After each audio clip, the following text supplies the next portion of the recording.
다 함께 사도신경하심으로 2025년 3월 27일 목요일 온라인 아침 기도회 하나님께 올려드리겠습니다. 전능하사 천지를 만드신 하나님 아버지를 내가 믿사오며 그 외아들 우리 주 예수 그리스도를 믿사오니 이는 성령으로 잉태하사 동정녀 마리아에게 나시고 본디오 빌라도에게 고난을 받으사 십자가에 못 박혀 죽으시고 장사한 지 사흘 만에 죽은 자 가운데서 다시 살아나시며 하늘에 오르사 전능하신 하나님 우편에 앉아 계시다가 저리로서 산자와 죽은 자를 심판하러 오시리라. 성령을 믿사오며 거룩한 공예와 성도가 서로 교통하는 것과 죄를 사하여 주시는 것과 몸이 다시 사는 것과 영원히 사는 것을 믿사옵나이다. 아멘. 찬송가 543장 찬송하시겠습니다.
하나님 아버지 감사합니다. 오늘도 또 새로운 하루를 저희들이 허락하시고 오늘도 주님께서 말씀을 통해서 하늘의 능력으로 저희들을 붙드심으로 세상이 어떤 것으로 우리를 현혹해도 흔들리지 않고 오직 주님만을 신뢰하며 믿음의 길을 걸어가므로 주님께서 예비하신 하늘의 복을 누리며 살게 하시려고 저희들을 이 새벽에도 다시 불러주심을 감사드립니다. 주님께서 부르심에 오늘도 순종함으로 나와 주님께서 이 시간에 저희들을 위해서 준비해 놓으신 영의 양식을 받고 하루를 시작하길 원합니다. 오늘도 말씀을 통해서 주님께서 오늘도 저희들이 어떤 삶을 살아가기를 원하시는지 바르게 알게 하시고 또 순종케 하여 주셔서 오직 주님과만 동행하며 주님께서 예비해 놓으신 하늘의 복을 풍성히 누리며 하나님께 영광 돌리는 복된 하루가 되게 하여 주옵소서. 감사드리오며 우리 주 예수 그리스도 이름으로 기도드리옵나이다. 아멘.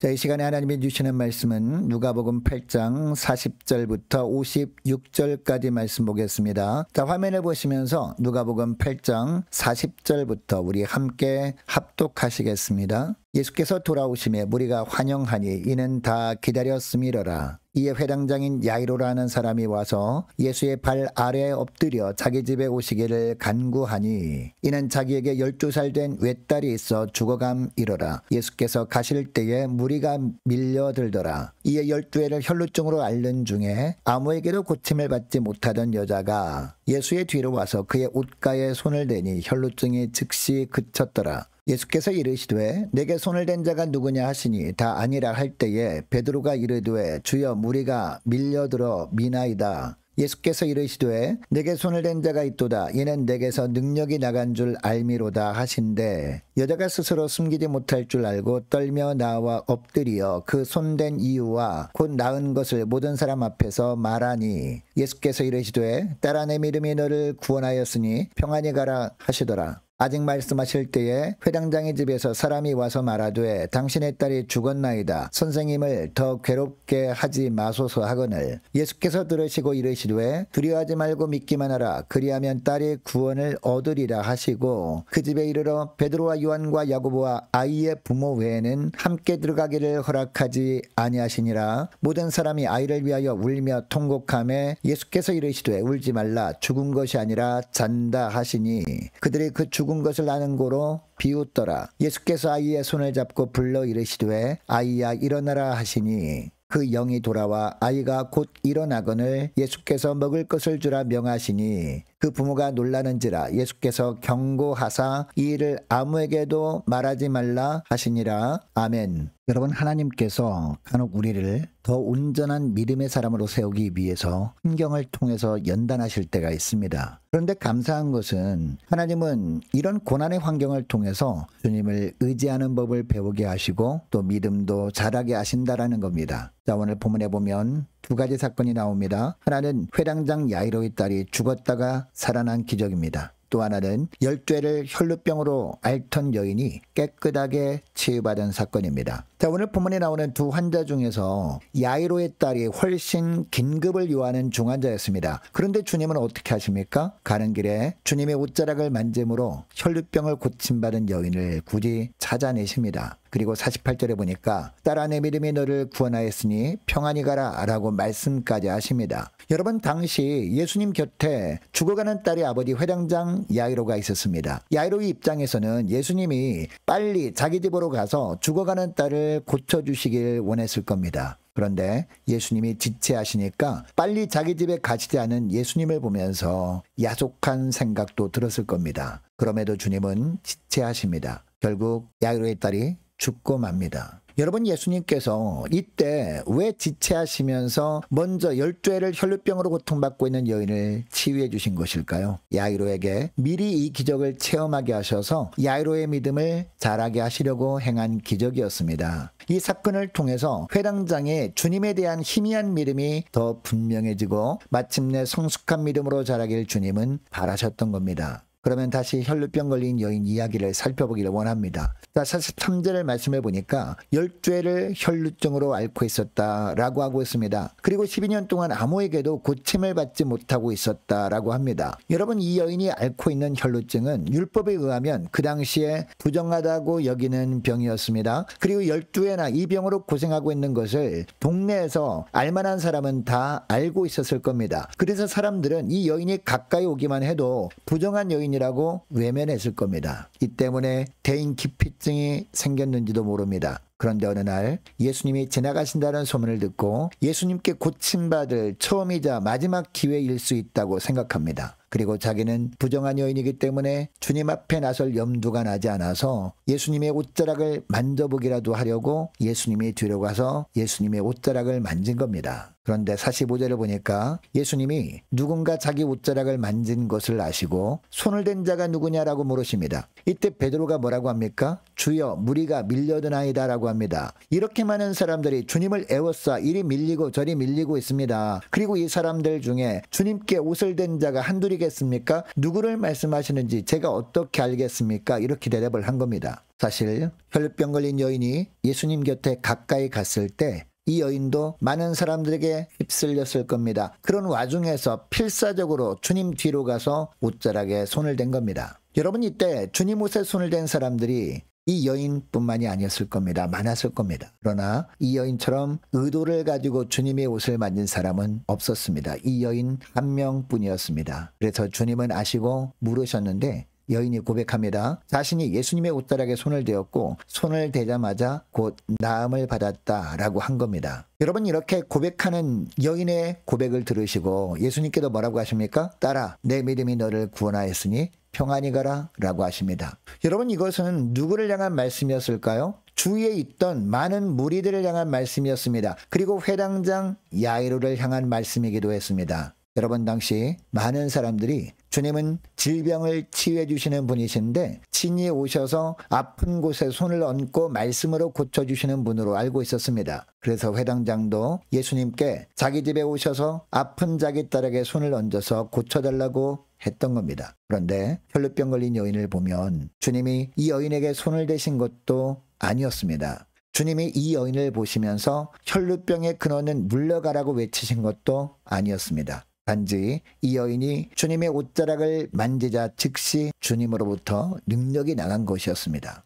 여러분, 이것을 통해 주님은 믿음이 무엇인지를 보여주신 것일까요? 주님에 대한 간절함 가지고 주님이 자기에게 손을 대지 않으셔도 나음을 받을 것을 확신하는 것, 이것이 믿음이라는 겁니다. 이 믿음을 회당장 야이로에게 보여주신 것입니다. 그러니까 야이로도 이런 믿음으로 자라기를 원하신 겁니다. 여러분, 야이로는 그 당시에 회당장이었습니다. 유대인 신분이었습니다. 그래서 유대인 신분으로 예수님이 자기 딸에게 와서 손을 얹어 고쳐주실 것을 기대하는 것도 그 당시에는 괜찮은 믿음이었습니다. 그러나 주님은 한 단계 더 수준 높은 믿음의 삶을 원하신 겁니다. 주님이 가셔서 손을 얹지 않고도 주님이 낫게 하실 수 있음을 확신하는 믿음, 이 믿음을 회당장이 갖길 원하신 겁니다. 혈루병 걸린 여인처럼 간절함 가지고 지금이라도 주님께 매달려 보길 원하셨던 겁니다. 그러면 집에 도착하기 전에라도 주님은 말씀으로 딸의 병을 고칠 수 있는 분이셨습니다. 자, 그런데 49절부터 보니까 예수님이 아직 말씀하실 때 회당장의 집에서 사람이 와서 야이로의 딸이 죽었으니까 선생님을 더 괴롭게 하지 말라라고 합니다. 그러나 50절에 보면 주님이 뭐라고 하십니까? 두려워하지 말고 믿기만 하라. 그리하면 딸이 구원을 얻으리라 라고 하십니다. 그리고 주님이 야이로의 죽은 딸이 누워있는 방으로 가서 야이로의 죽은 딸의 손을 잡고 아이야 일어나라 라고 하시니까 아이가 살아납니다.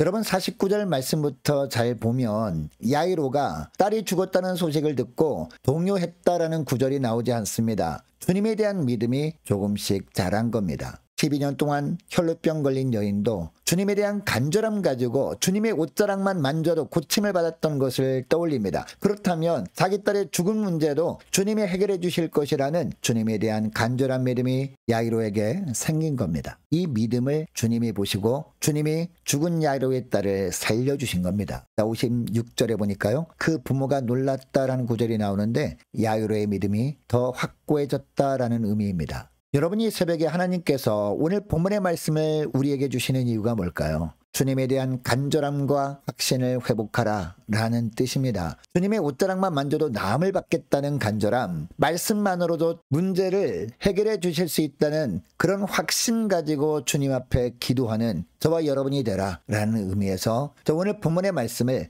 이 새벽에 저와 여러분에게 하나님께서 주신 줄 믿습니다. 여러분, 이것을 기억하시고 또 오늘 기도할 때 이렇게 기도했으면 좋겠습니다. 하나님, 주님에 대한 간절함 가지고 특별히 주님은 말씀만으로도 고치시고 회복시켜 주실 수 있는 주님이라는 그런 확신 가지고 주님 앞에 엎드리는 저희들 되게 하옵소서. 간절히 기도하는 이 새벽 될 수 있기를 축복합니다. 계속해서 기도하기를 원하는 것은 오늘 목요일입니다. 오늘 있을 목요 전도단을 위해서 함께 기도하기를 원하고 구역 식구들 이름을 불러가며 그리고 각 가정의 자녀들 이름을 불러가며 함께 이 시간에 기도하기를 원하고 저와 여러분을 위해서 함께 이 시간에 기도하기를 원합니다. 혼란한 세상에서 주님께서 오늘 하루도 영적인 분명한 분별력을 주님 허락해달라고 함께 기도하기를 원합니다. 올해 세워진 일꾼들을 위해서 교회 재정을 위해서 유초등부 중고등부 청년부를 위해서 남녀 전도회와 각 구역을 위해서 함께 이 시간에 기도하기를 원하고 또 많은 환우들을 위해서 기도해 주시기 바랍니다. 취업을 앞둔 청년들을 위해서 성사님들 가정들과 나라와 민족을 위해서 함께 기도하기를 원합니다. 특별히 남부지방의 엄청난 산불로 말미암아 피해가 극심합니다. 주님 속히 비를 내려주셔서 빨리 산불이 진화되도록 그래서 더 이상 피해가 없도록 기도해 주시기 바랍니다. 자, 우리 교회 앞날을 위해서 또한 저와 여러분이 가지고 나온 기도 제목을 놓고 이 시간에 함께 기도하기를 원합니다. 기도하겠습니다.